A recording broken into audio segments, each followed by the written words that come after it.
after about 1 year with that bull, the bira must happen, where you need to kill the bull. So you need now to plan for the ceremony.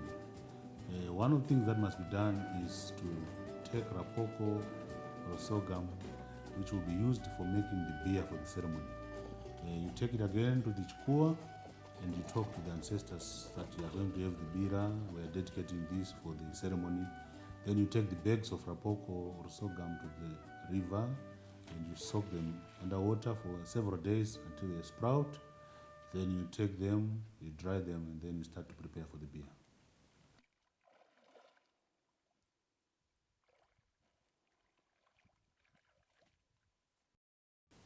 So after the preparation for the beer has been brewed, the day for the beer has come, all the family come together. Uncles, grandfathers, aunts, all of them, nephews, they come, nieces, they come together. They are part of the beer. They have a part to play. We all believe this is important for the family. It protects us, it gives us good in our family. And my father is the one through whom he was the medium for my Mujuru, our great-grandfather.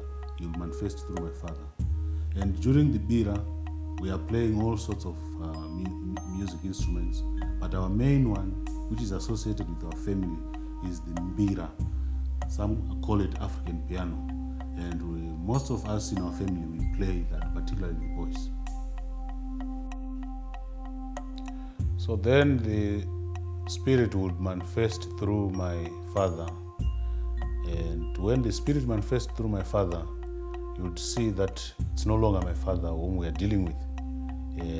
There is change in mannerism, there is change in other things which he would not do. My father did not drink or smoke when he didn't have the spirit on him, but now he would drink, he would smoke, and you would notice that it's a different person.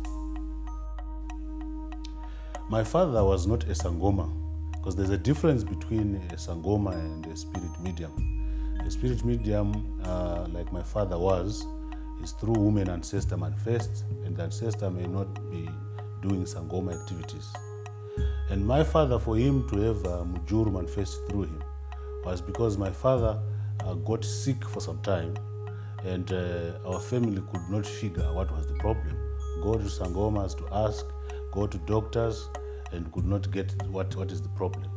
Until we're then told that it is because there's an ancestor who wants to manifest through my father, the ancestor being Mujuru, our great-grandfather. So you then have to do some rituals. You buy a type of cloth called retso. It's got a red, black, and white colorings. And this retso, he could not necessarily put it on every time, but just keep it with him. A special type of knife, which is like a double-edged sword, which is called bakatwa in Shona, and also a wooden plate, which you can buy or you can make it yourself. And these are dedicated to him. Then you will have to have a bira to organize so that the ancestor can start to manifest after you've done all this. To live the ancestors was also a personal battle for me, because I was brought to know that these are people who take me to God. They are my family.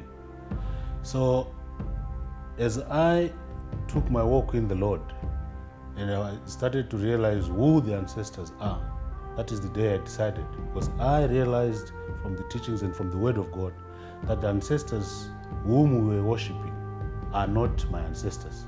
It is the devil. It is the demons which are being sent by Satan to imitate my ancestors.